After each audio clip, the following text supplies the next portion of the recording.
Hello and welcome to live coffee conversations from Roofer's Coffee Shop. My name is Heidi Ellsworth and we are on the soundstage at the FRSA show sponsored by Beacon. Thank you so much, Beacon. And we're having our coffee conversations. You know what this is all about, thought leadership, what's happening. So we have brought in experts from Florida, contractors, manufacturers, to talk about the trends, the topics, what's happening. So you know, because you just got to believe it, what happens in Florida heads west. So we all know that. So let's get going, and we're going to start with some introductions. I do want to remind everybody that this is being recorded and it will be available on demand. So please share out with your company, your other roofing professionals, and everyone out there, of course. And if you have any questions, just put them into the social media, wherever you're watching on YouTube, and some of our folks will get back to you because we want to know what you think. So let's start with some introductions. Great. I am so happy to have all of you here. So Tammy, can you start out? Yes, I'm Tammy Hall. I work with CFS Roofing out of Fort Myers, Sarasota, and Naples. We're a full-service roofing contractor, commercial and residential. And I just have to say, Tammy is also chair of the government affairs for NRCA. So we'll get some of that side too here. Johnny. Yes. Yes, can you introduce yourself? Tell us a little bit about your company. Yeah, so I'm Johnny Walker, National Technical Manager for roofing and waterproofing with ICP, so innovative chemical products. And as you can see, you know, APOC is one of the lines. So that's our primary roofing line, and you know, happy to be here today. And I want to say thank you to APOC for being a sponsor of Coatings Coffee Shop. Oh yes, absolutely. Coatings Coffee Shop, check it out. Randy. Yes, ma'am. Randy Fletcher, Senior VP with Southern Roofing and Renovations. We recently partnered with Janney Roofing, which is very popular in the Florida area, under the umbrella of Legacy Restorations. So myself and my partner here, Donnie Smith, are running the entire state of Florida. Awesome. Donnie. Donnie Smith, Senior VP for Southern Roofing and Renovations. As Mr. Randy said here, that we run all the territories here in Florida. We're actually both original members from the flagship that started the company back in Memphis, Tennessee in 2017. Excellent. Heather. Hey, my name's Heather. I am the roofing division manager from E2 Roofing out of Jacksonville, Florida, and we're a full-service residential roofer.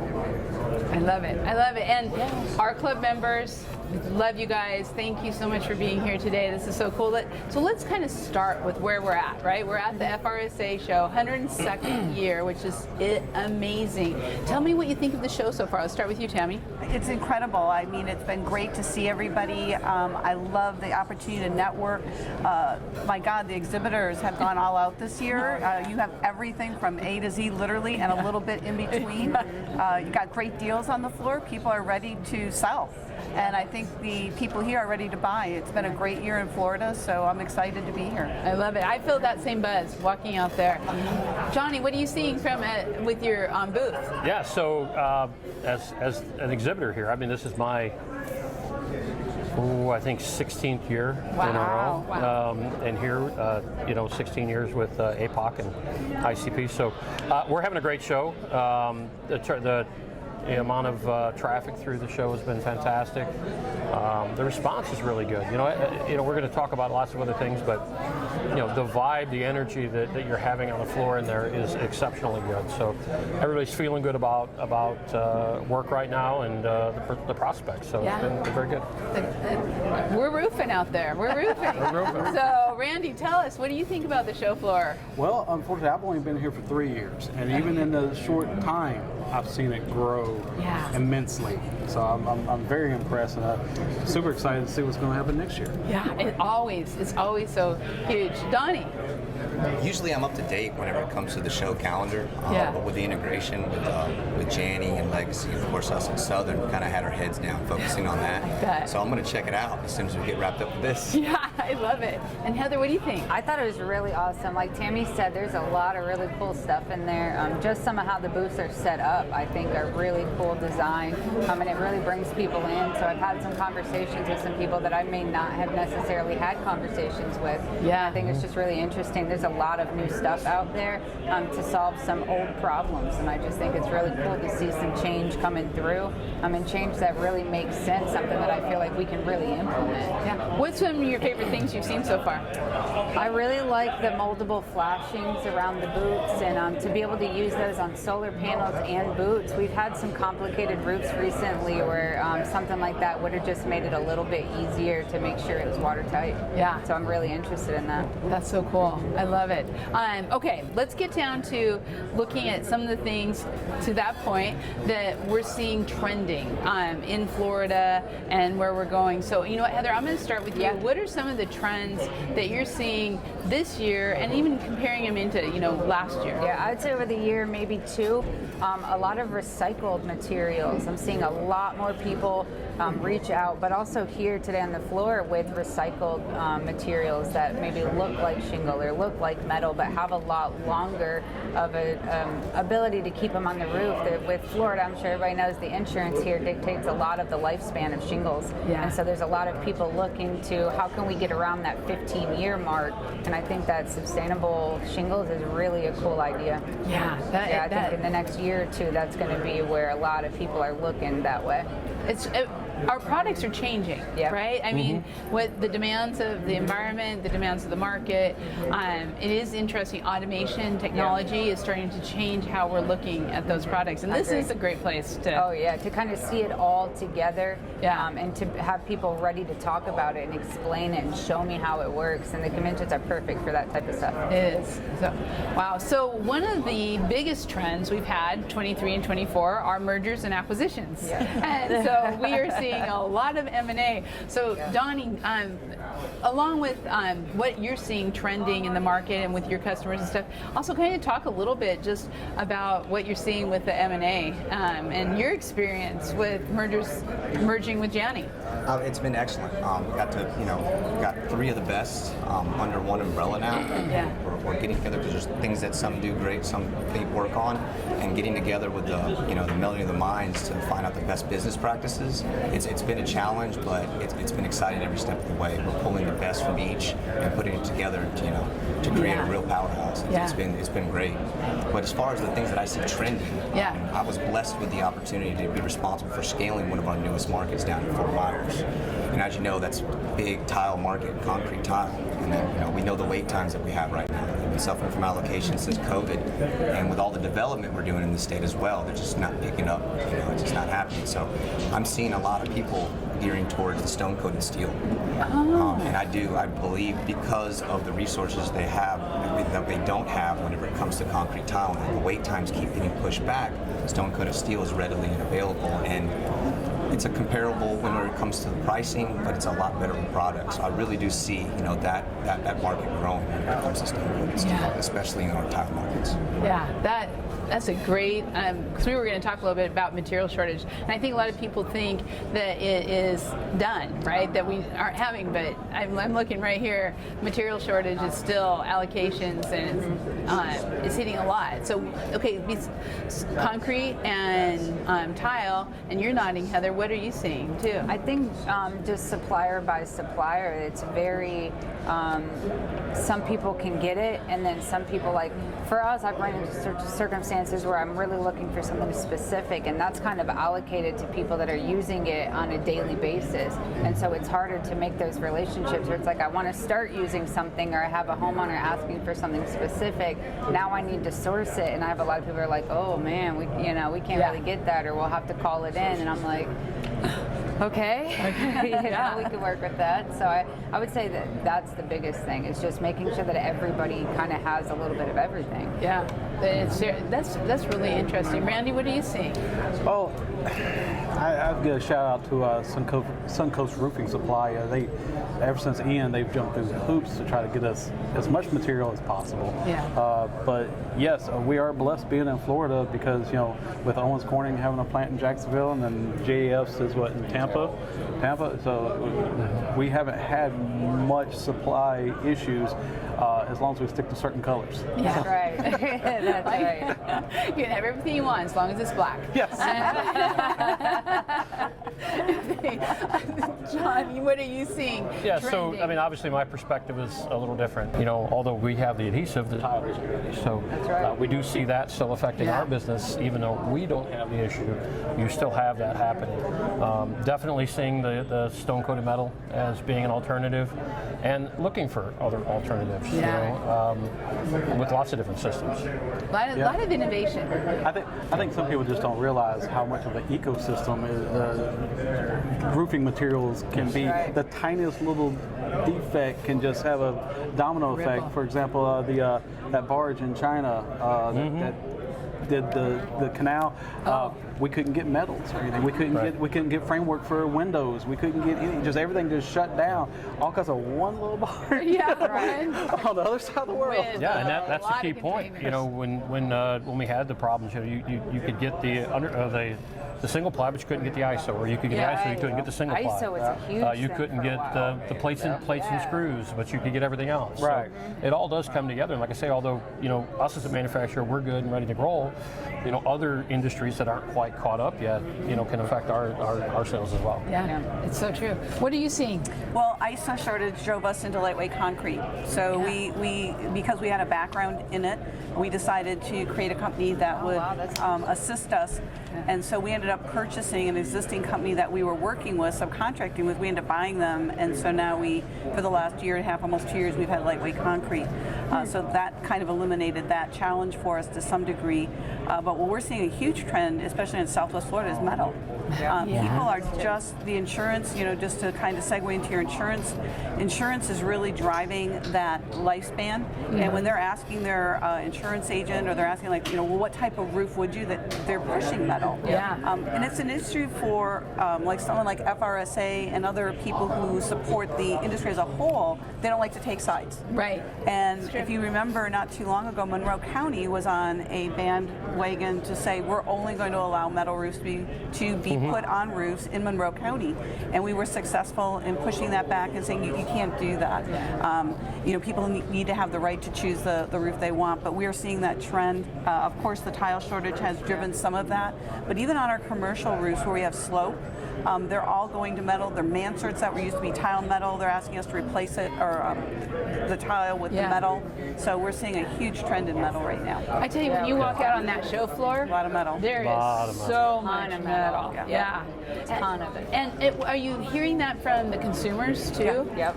Yeah, that Everyone. they're requesting it. I would say we're having more people take insurance claims that in the shingled world would have been a full replacement of the shingled roof, and saying, yeah, cool, fine, I want to get a metal roof, what's my out of pocket? And 2-3 years ago, I had almost nobody wanted to do that. They were like, I'll take the free one. Yeah. And now I'm having many more homeowners saying, wait, I don't want the shingled though. Right. I want to upgrade it. Well, and don't you think homeowners are becoming, you know, research, education, all of those things that are happening, they're seeing that I don't want to have, and I know this is not always good for everybody, but I don't want to have to re-roof after every storm. I want to have something that's going to last, so I don't have to fight with insurance companies. And right? shingles had a mindset in people of 30 years. It's going to last 30 years. And I think that's been really hard for people to let go of as well. And so they want to wait for their roof to last 30 years. And really, Tyler Metal is the only way to go anymore in Florida.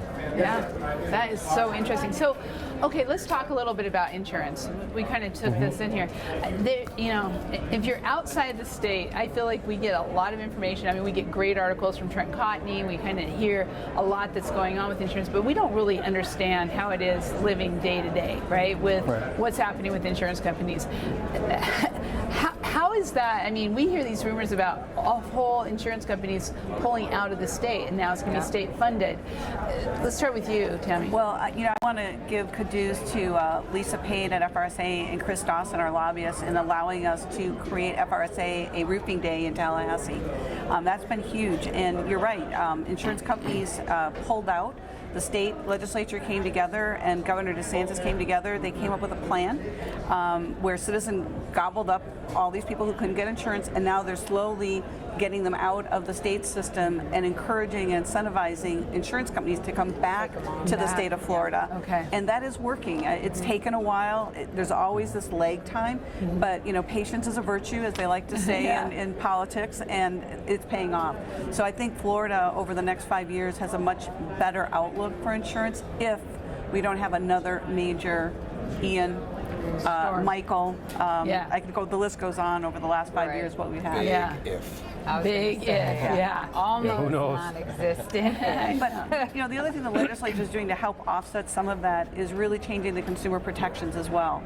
So part of the challenge is, okay, we're going to shore up insurance here, but now we have to do what can consumers expect and how can we work better with consumers?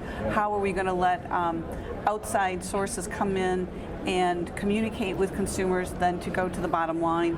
And so that's changing as well. First time we've ever had cancellation clauses in a state of emergency on our contracts. All of these things, and we were very, Chris Dawson, very involved with working with us on trying to make sure that the language, we could still do our jobs. Because there's nothing worse than a crisis and saying you got a 10-day cancellation. I can't get to you for 10 days unless you sign off. So we really worked the language to allow us to deal with emergencies, but also Be protected. reach the goal of consumer protection as well. Right, and how that goes. Johnny, what are you seeing about insurance? It's kind of a take the good with the bad scenario for us. We make residential roofing products and commercial roofing products, and we make restoration products. So we're seeing, that when a roof has to be re-roofed, well then we can benefit from that. But on the opposite side, we're seeing where a restoration might have been able to restore an existing commercial roof, and they're saying absolutely not. We have to tear it off and re-roof it. When there's no leak, the roof is in good condition.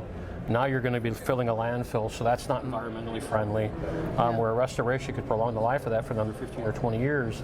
So we are fighting that battle. We're having some wins and losses in that, right? So as different insurance companies come in and they look at it differently, and so we are, having some wins and losses. But it's been tough. I mean, I've personal friends that have had roofs that I've gone and walked for them and were in excellent condition, and they were forced to tear it off or they were going to lose their insurance. My family, exactly the same issue. And that's a huge expense when you don't have to go that direction, but you want to make sure that there also people are being taken care of. And one of the things that really concerns me in the state of Florida with it, especially with your homeowners, commercial is one thing, but when you think of the large percentage of fixed income folks that we have here in the state of Florida, and if they've got a roof that could technically maybe has a manufacturer warranty that's still another 5 or 10 years out, and they're being forced to tear it off at this point, and I just that doesn't seem for that individual. It's what you really tweak in my mind too is this balance between financial environment and the insurance companies trying to figure out how to but it seems to come back to just put some really good roofs on metal. And Randy, with that being said, go back to the metal roofing of I'm from Tennessee. I was shocked to know how many people along the coast don't have roofing insurance. They have exclusions to the roof because they just plan on replacing their roof every 5 years. So now with the stone-coated metal and products like that coming out, it gives them more options to protect them for a good 50, 60, 70 years instead of every 5. Yeah. I know, and I think that's it. Are you seeing the same thing, Donnie? Yeah, absolutely.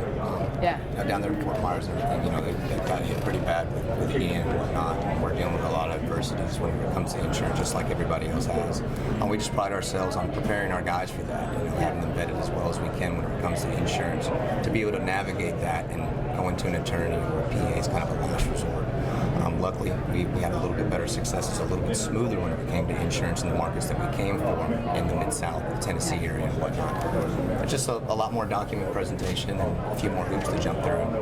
Because you're predominantly residential, right? And so that I think is also, I know there's been a lot that's gone on in the state about really that consumer protection of, being licensed, doing it the right ways, and that takes a lot of work to make sure that you are presenting in Absolutely, the thing, especially with growth. it's so important because there's a negative connotation whenever it comes to a roofing contractor because of certain individuals, and it's an adversity we face, but also whenever we do it the right way or stand up, it just makes us shine that much more. Obstacles are opportunities. Yeah. Being here at FRSA at the show, Heather, you're nodding. You're like all the way around.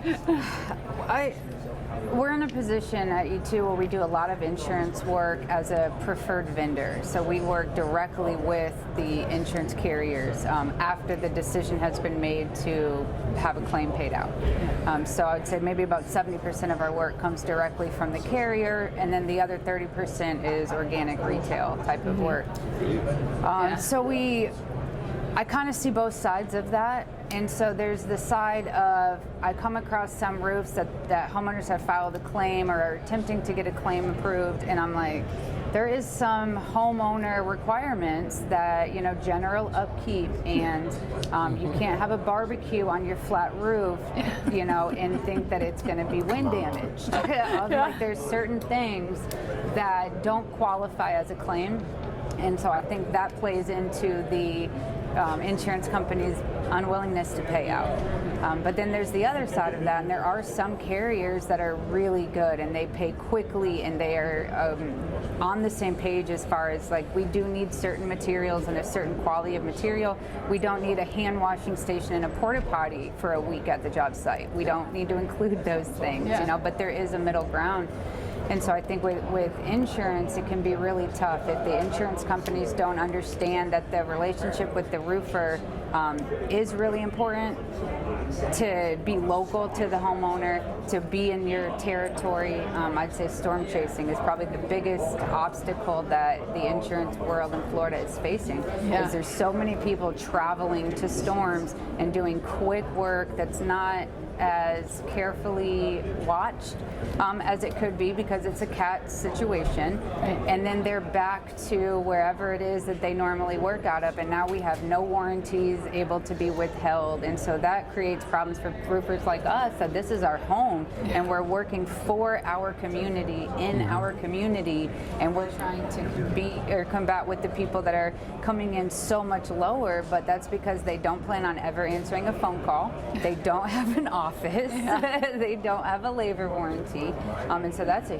huge thing that we're facing right now in the insurance world. Yeah, I warn my clients all the time, same thing she's saying, of the 3-year plan contractor. They swoop in, they do as many roofs for 3 years, and then they're out of here. Change their name. Right, you can't get them on the phone, anything problem, I can't tell you how many roofs I've been on, I'm like, this roof is only 3 years old? I agree. It's crazy. You were going to say? No, I agree. It's tough.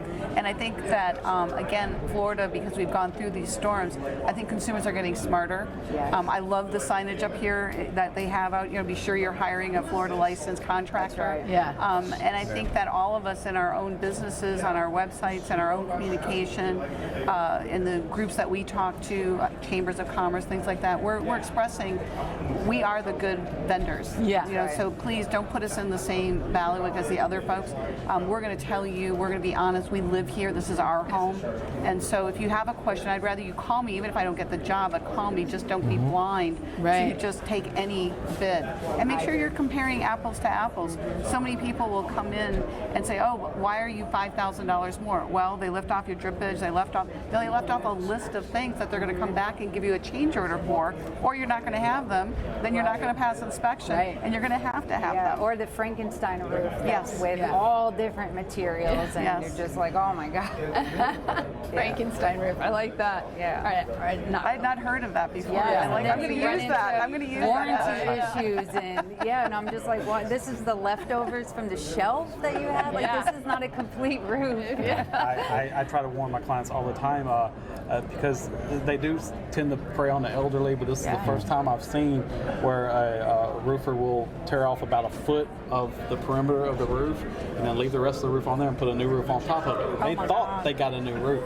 It looks like it's only one layer until I go to tear it off. I'm like, here's your problem. That's why this roof is only 8 years old. It's 2 roofs. That's terrible. Terrible. Oh my gosh. I've seen it 3 times since I've been Shame here. on that It's always inspector. been the elderly, and I'm like, That's criminal. That's criminal.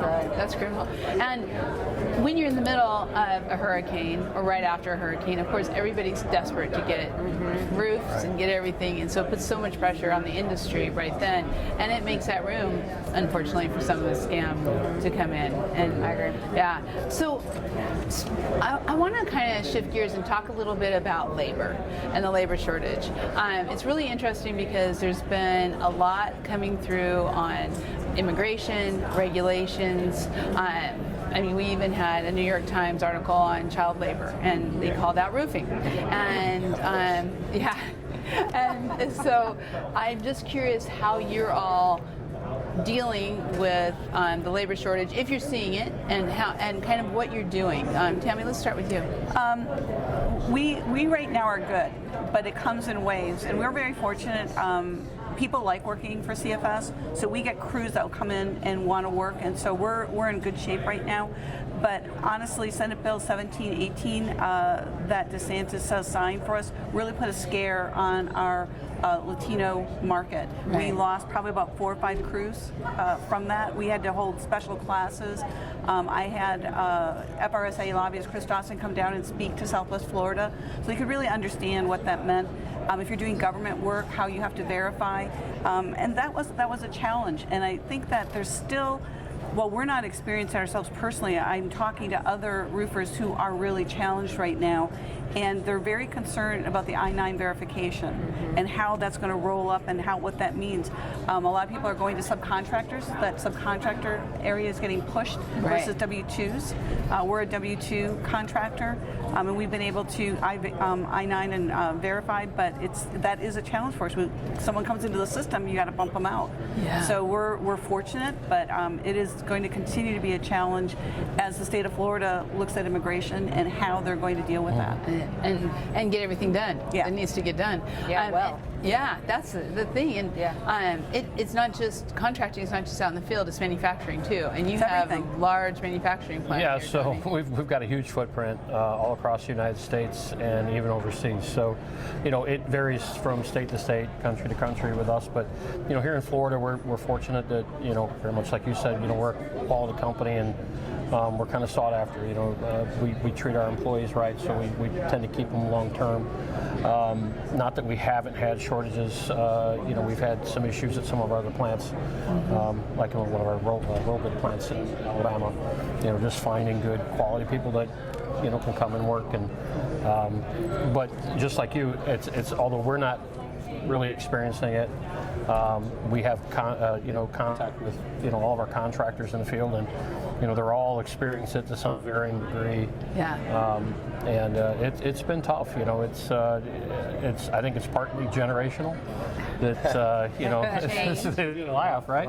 You know what I'm talking about. Yeah. There's a lot to that. There's a lot to that. There's a lot to that. I think we have a generation that they want something for nothing, and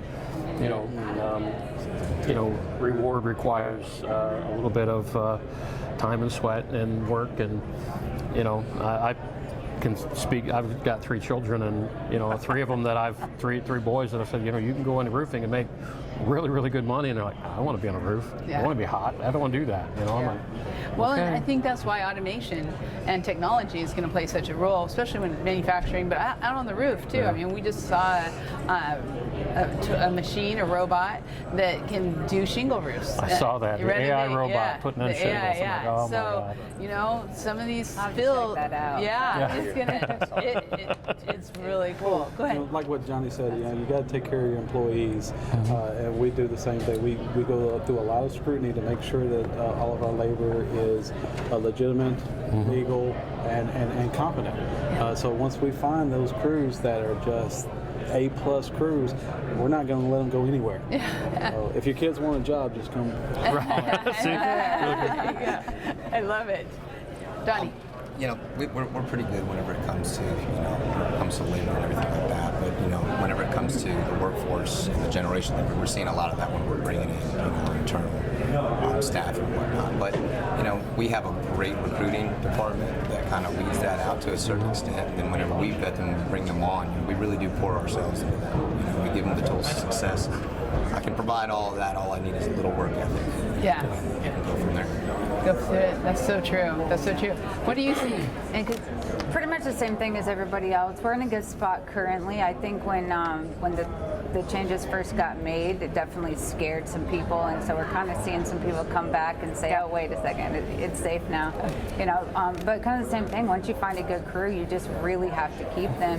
Where it's affecting us the most, I would say, is in workers' comp prices. It's cost so much money in-house to insure the employees, and that's not a cost that I can give to my homeowner that needs a new roof. Those two costs don't really correlate, and so it's hard to pass on those. So we're absorbing more and more insurance costs to hire people on, and then to have them not work out, or like you said, I think COVID played a little part in giving quick money to some people, and so they're like, wait a second, I have to do what before I get paid? It's not as easy as just, you know, showing up and leaving every day, and I'm like, no. There's some physical work. There's a lot. Here.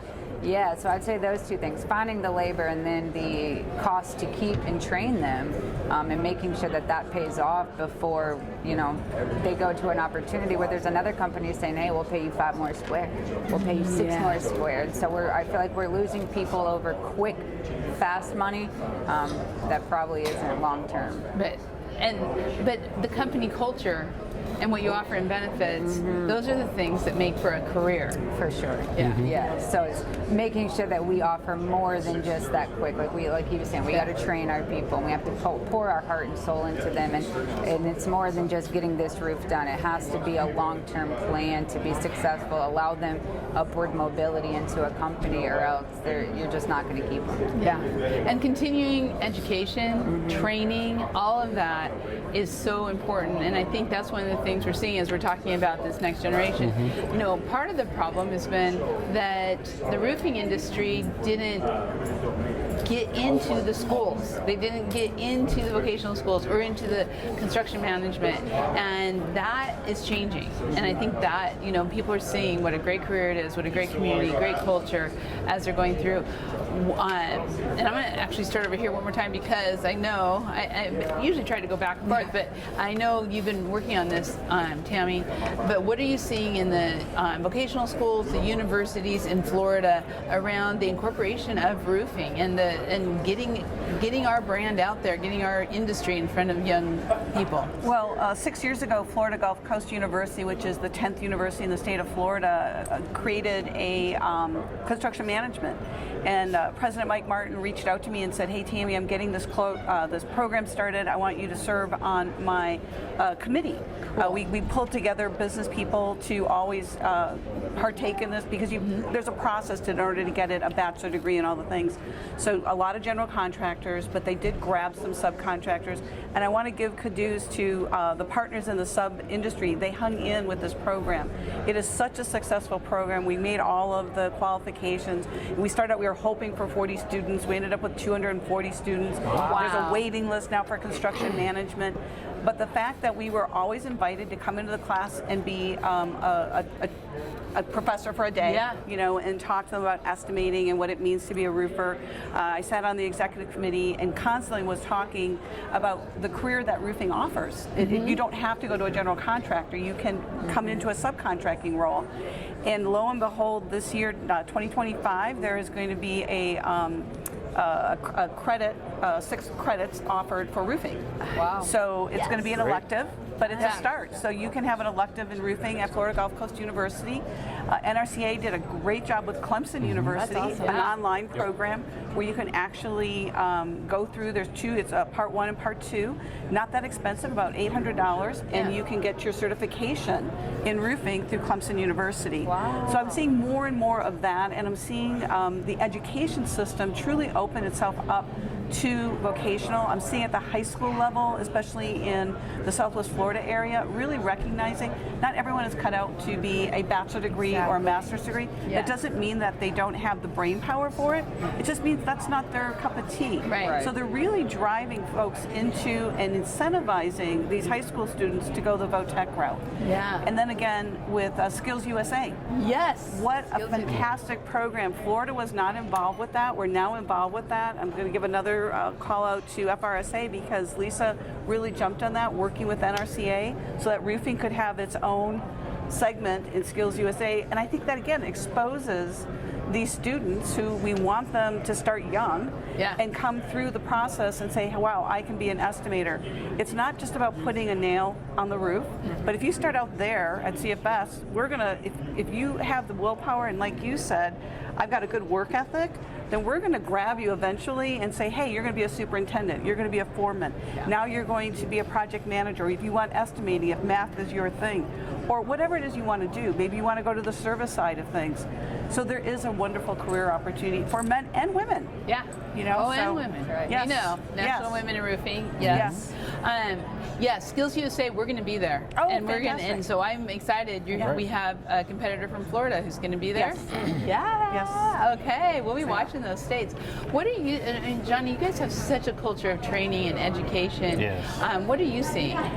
So, I mean, obviously, made some great points here that, having people with work ethic, and I was going to talk about that too, and finding those young folks, educating them that, hey, this isn't just, I think young folks look at roofing and go, oh my God, it's just such a hard job, I don't want to do that. And it And is. understanding that, hey, it is hot, it's sweaty, and you're on a roof, you're in heights and all these things, but understanding that these are not just, it's not flipping burgers at McDonald's. Yeah. These are careers. That's right. Being in roofing, and that's we laugh about it all the time. And I know I'm going to say it. Everybody's going to know. Once you get in roofing, what happens? You never leave. You never leave roofing, right? So, love it. why? I know. Why? It's true. Right? That's the real question. I know, right? Because hey, Right. well, Exactly. we all make very good money. We make good Yeah. money for what we do. We enjoy the industry. We work with really good quality people throughout the industry, and educating these young folks that hey, it's just not banging downs. It's just it's not slopping a mop on a roof. It's a career. Yeah. And to your point, you don't have to be on that person that's doing that, because you can start there. Then you can go up to estimating. Yeah. You can, you can be a foreman on the job, and all these different types of things. You can become a vice president. I mean, you guys, I'm sure you didn't start out as VPs, right? Right. So We were sales guys. Right. So you start VOM and you work your way up, and educating everybody on that. Now, and we, with our company, ICP, we take pride in education. We've got 3 training centers throughout the United States, one in Phoenix, Tampa, and Andover, Mass.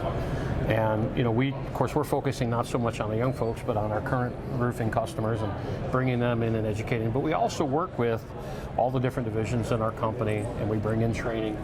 We offer some online training courses as well, and we've worked with other roofers, and we've brought them in and worked with them in our facility to help them conduct training, whether it be safety training, because we have steep slope and low slope roof decks and that type of thing in there, so you can conduct some of the nice training safely. So, so as a partner in the industry, we like to work with our customers. Hey, we have this resource available for you, so that you can, utilize and bring your teams in and a nice space of, as I say, 8,000 square feet of well-lit, air-conditioned space. Yeah. You don't often get that in roofing. It is air conditioned. I've been there. It's really nice. Yeah. I wish we had, I went to a tech school back in high school, and I wish we had something with roofing and stuff. I was actually roofing in high school, except, in Tennessee, we're a little messier. They just slide all the shingles off and it hits the ground. And a guy like me is running around with a wheelbarrow and scoops them all up, runs up a homemade ramp, dumps it in. And I never really got to learn the technical side of it. I was the grunt, But it did make me a great offensive lineman. Running that barrel up that ramp. Summer And came here you are around. today. Man, I was rocking it. But Yeah. I wish we had a roofing program. That would have been awesome. Yeah, in your school, in your VOTAC, I mean, it's such a great career, and we haven't had it. But as we now see this, with the NRCA, they are giving the track training to these vocational schools or community colleges or construction management. It doesn't matter, anybody who's educating, and I think it is really important. What are you all seeing in your training program? And I think we were talking about this earlier, mostly crews, or what are you seeing when it comes around safety and training and all of that? Both. With our sales staff, we take it personally, because when we started, there wasn't much training. Yeah. We've pretty much created a training program, and now that we've merged and stuff, everybody's bringing in all the resources. It's really great. Our new staff go through rigorous training that I'm just sitting there thinking, I walked uphill in 3 feet of snow both ways to school. That's right. And y'all get this. And then even with our crews, we bring in our suppliers like Tilcor, Decra, and them would come in and help show them the proper way to do this and that. And everybody says they can do it. Yeah. And I need you to prove you can do it, but I'd rather just train you instead of test marketing. Right. Yeah. Putting that together. I think that's so true. And I think that's also so important for retention because people want to stay. Donnie. Yeah, we're blessed. You touched on the culture of the roofing industry. We really all are here for each other, and that's one thing I got to give hats off to our manufacturers. Whether it's product knowledge for our sales team or install, whenever it comes to our crews, they're always open to host these workshops and things of that nature. So it would be good to see me coming from an electrical background. I went through an apprenticeship. I went to a tech school, and I'm waiting for the day that's an open resource for this industry as well. It'll be great. We'll definitely be sourcing those for employment. Exactly, with all of them. What are you seeing around in your area? Kind of the same things. We're pretty much all having the same type of problems and just having to really train people and focus really heavily on how do we retain them more than just I have a job opportunity. That's not enough for a lot of people anymore. Just to have, hey, I can employ you full time and your paycheck will always clear. Like, like to me, when I started, I was like, yes, those are great terms. Pretty much the most important Love thing. that. Yeah, everything else I can figure out. And so as I'm bringing in people, I'm like, guys, we've got the best thing. And they're like, yeah, but. And I'm like, okay. Yeah. So we're having to get, really creative and being picky, but then when you find the people that really are the good fit and not even skill, teachability. Like, are you teachable or is your cup already full? Yeah. If your cup's already full, we probably can't fit you in here. But if we can all work together and learn together, then that's really, it's changed the way that we've had to hire completely. And especially when you're thinking about safety. I mean, that's just not an option. Nope. And people want to make it an option, and it's just not. I know. We've all had employees leave for whatever reason and have other opportunities, but I had one of my guys leave because he wanted to become an Instagram, YouTube star. Yes. And that's the face I made. I was just like, I don't know how to respond to that. I know. Good luck. That's so true, though. There we go. That's a lot of it. Yeah, let me tell you, even when you have a whole crew working on that, that's not an easy thing. No, it's not. Yeah. So that's what kills me. Yeah, I agree. The next coming up generation is like, oh, but I can go on YouTube and make 20 million a year, and I'm like, okay. Well, good luck. Okay. That'd be great. Sign me up, man. Right. But I think social media plays a huge impact on it because it creates where people think there really are these jobs that are within reach, and I'm going to go and be on YouTube. All I got to do is create an account, and and so it does create some hesitation, I think, before they go into the workforce for real. Yeah, before they figure out and see, okay, these are really good careers. Right. Yeah. Right. Well, let's go. I want to touch on the economy because we're in an election year, and that always kind of tries to play with everybody. And I know we're all like, and we have the interest rates, which have stayed stable. But I'm just curious, and we'll start with you, Heather, on what you're seeing around inflation. You're saying work is good, people are busy. Is it affecting the roofing industry? I think so, yeah. I think inflation is here. Prices haven't gone down in roofing since COVID. Yeah. And so I think that was a lot of like, oh, it's COVID. Okay, but what is it now that we're still at this high price point for especially shingles? For me, that's been the biggest increase. That stayed the same. We're still getting price increases for shingles, where shingles and metal are a lot more comparable than probably what makes sense for them to be. And so I'd say that's where inflation is killing us in the materials. And then, like I said, with the higher cost of insurance to run the business, I think those two things together have caused the overhead to just skyrocket without the ability to push it off to the buyers of the the roof, but we also can't save that money in labor either. Our labor costs are the highest they've ever been, and going up daily. And so when cost is going up and there's nobody to cover that expense, it falls back on the contractor. Right. And then we struggle. And I think with acquisitions, that's a lot of what it comes down to. There's a lot of people that just cannot withstand that because they can't front the money, whether it be the insurance company that takes 90 days or 120 days to pay out on a claim, or it's a homeowner that maybe didn't know how bad their roof was until we tore it off, and now they have bills that they didn't know that they couldn't pay.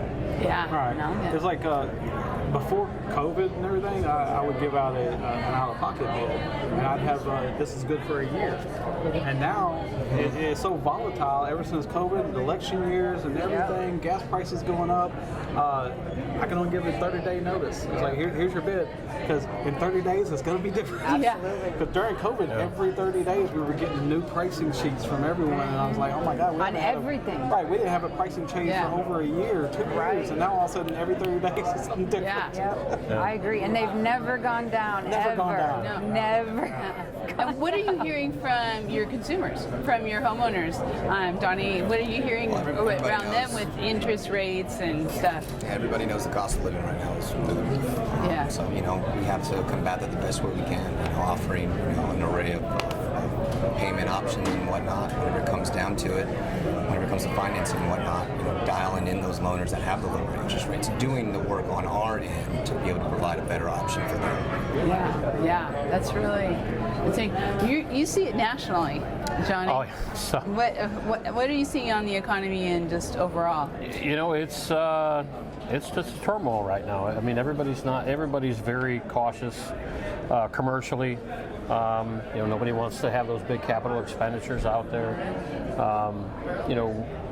We're of course, I mean, with the restoration side and repair side of what we do, everybody's looking at the least expensive options, and those are sometimes the least expensive. So, nationally we're seeing that grow more as the economy becomes tumultuous. We see more of that happening because it's a lot cheaper to repair it, stop a leak for the day, than it is to re-roof it. And outside of Florida, where they're not forcing that, we see that growing more and more and more. It's been tough. I mean, even for us, we're one of those guys that we're putting out the price increases, right, to distribution, and we didn't want to do it, but when our costs during COVID, doubled. Yeah. I mean, not 10%, they doubled, and. Like you're saying, you're trying to absorb some of that, and as a manufacturer, there's only so far you can go. We have shareholders and board of directors and all that. I mean, it really, they have a certain margin that, you want to try to achieve with every business, and so it is a constant battle. Where does it actually go from here, man? I don't know. It doesn't seem like it has an end to it at the moment. Well, I think one of the things to me that's so strange is we hear all this, we know it, we see it in our day, the inflation and everything's going on, but people are still buying roofs. When you hear how busy everyone is, with jobs still coming in, people, the homeowners and building owners, they're still doing it. It's like, no matter what happens, it's kind of like everybody's just going in defiance of, nope, we're gonna keep doing what we're doing. Are you? Well, the nice thing about roofing, it's a double-edged sword, but everybody needs a roof. Yeah.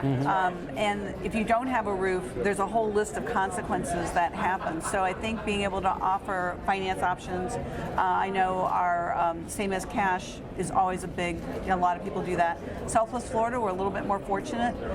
While we're not a big commercial market, we have a very good, strong commercial market, and we have no vacancies. We've got a lot of new construction going on.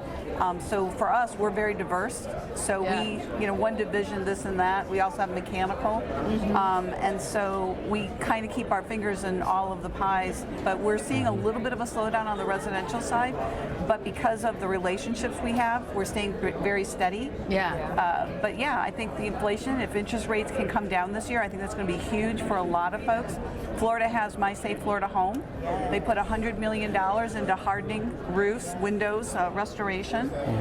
They were very keen on really categorizing how you can apply for it now. Yes. So now you have low income, over 60 is their focus market. So they're triggering different deadlines. They also opened it up to all licensed contractors in Florida, so you don't have to be a My Safe Florida Home registered, which we were. Now it's open to all contractors. The homeowner is responsible for that.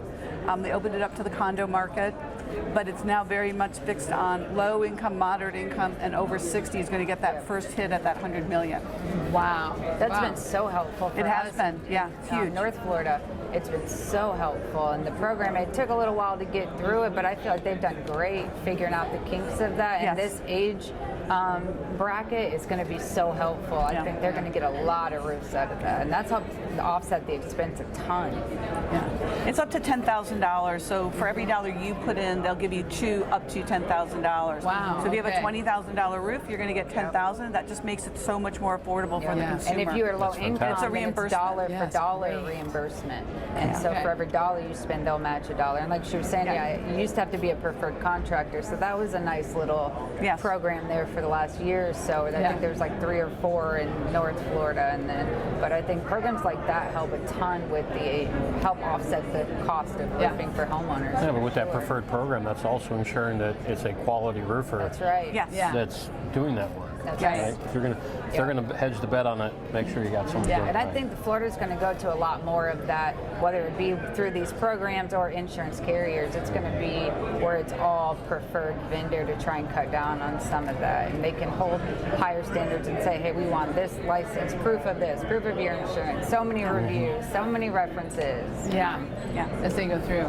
That's really interesting. And you know, one of the things you said it, I think Donnie, you said it, but I'm not sure, over here that I think is to kind of summarize all this, to go back to the very beginning when we were talking about mergers and acquisitions and what's happening there, you can kind of hear, just from everything you're talking about, why, besides the fact of all the money coming in from private equity, but why this is happening. People are looking for full-time labor. You said you bought a company just recently, mechanical, right?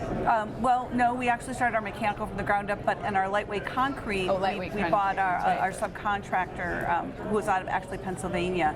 But they were struggling with labor, they were struggling with some things, Yeah. so we just brought some expertise and we actually bought their assets.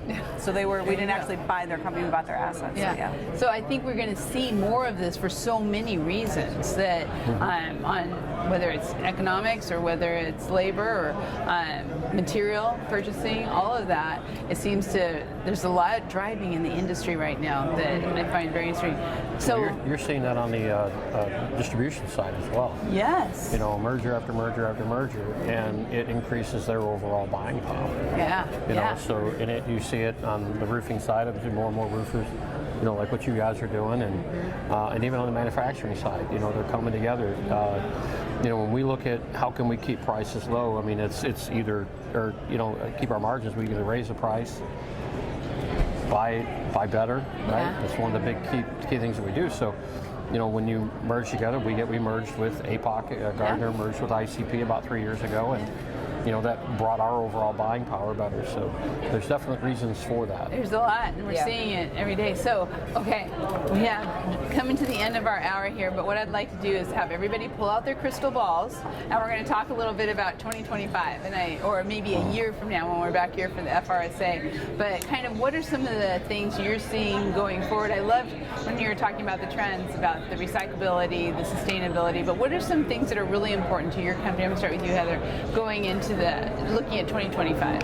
For us, I think it's really making sure that we have a shingle manufacturer that we can depend on, that has a really good warranty program, but also making sure just that our labor warranty is there, that we're available for our community to make sure that we're there quickly when they need us, and that we're around if there's problems 2, 3, 4, 5, 10 years down the road. And I think that's the biggest thing, is like name recognition, and like you can depend on us to be here. If you call us, we're going to need you. I'd say that's probably the biggest thing. Yeah, I mean, and to kind of to that point, when you think about, again, what is happening with the consolidation and stuff like that, reputation your company branding is more important than ever. Yep, I agree.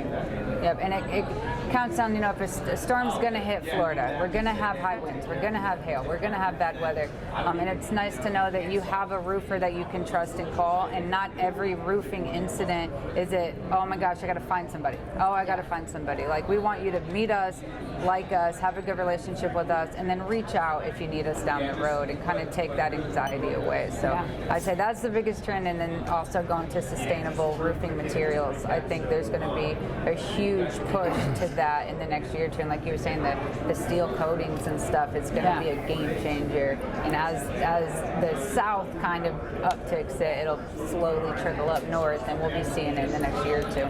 There's only so much room in the landfills. Yep. I agree. We need to start doing things just a little bit different. Yep. What do you see in your crystal ball, Donnie? I know we've beaten the stone-coated steel to death, but I'm just going to see continue that to growth. You know? I mean, you got to think people with the shingle roofs that want that tile look. That's right. You know, they don't have to do anything, any kind of structural changes because it's actually lighter than shingles. Then, you know, the acquisition, what we did this year, just what I touched on earlier, is getting the best business practices and growing, you know, our company, and then always being there for the community. You know, just, you know, becoming the neighborhood roofer. You know, they're so jaded when it comes to the storm chasers and whatnot, giving us a bad name. You know, being able to get them to trust us, that's huge to us. That letting them know that we are here to serve the community. And you're very good at that. I'll attest. As far as, you know, for one, I want to see this robot roofer. That's right. As soon as we leave here, I'm going to go check that out. But, you know, like they said, you know, we're battling storm chasers and everything, and when the clients don't understand, they got a bid for a roof 5 years ago, I'm giving them a bid, oh, you're way too high. I'm like, that's the standard. I'm at my minimum. There is no haggling. This is my minimum price. And then somebody else come along because they can cut corners and material and use lesser product. And you know the statement, you get what you pay for. Yeah, that's right. So all I can say is I have a little joke I tell my client at the last day of the build and we're wrapping up and everything. I say, unless you're sending me a referral, I hope I never hear from you again. That means I did a good job. You don't have any leaks, you don't have any problems, we're good to go. We're all good. So quality, durability, all those things are going to be. And I love how you said the technology, because I think automation, it's going to move fast. I think it's going to move faster than anybody really knows. Well, I mean, imagine manufacturers, I don't know, 50, 40 years ago, what it was like versus today. You never know. We have some robotic things in our plants, yes, absolutely. So, and that's not going to get less. That's only going to grow, 100%. Whenever there's a need, Americans tend to come with some solutions, right? And I think that's where we know the needs that are out there, and automation is going to start filling those gaps. But what are you seeing as some key trends going into 2025? Oh, you know, you know, for the rest of 2024, I think it's going to be a little bit of a turmoil. You know, we are in a really tough election year, and it doesn't matter who that is. That's always tough, right? It always affects, you know, how the markets feel, and you know, I think coming out of it, you know, we're going to be strong. We're going to be strong at the end of the year overall. I think that's most of the roofers that I've spoken to. They're all doing well. Their books are full. You know, so that's a good sign. You know, if you know, some of the distributors that I've talked to, you know, they're a little light in different areas of the country, and but overall, it's been a pretty good year, and I think we'll end strong. You know, going into 2025, absolutely, automation and technology is going to be a key thing. We are definitely seeing a trend to metal.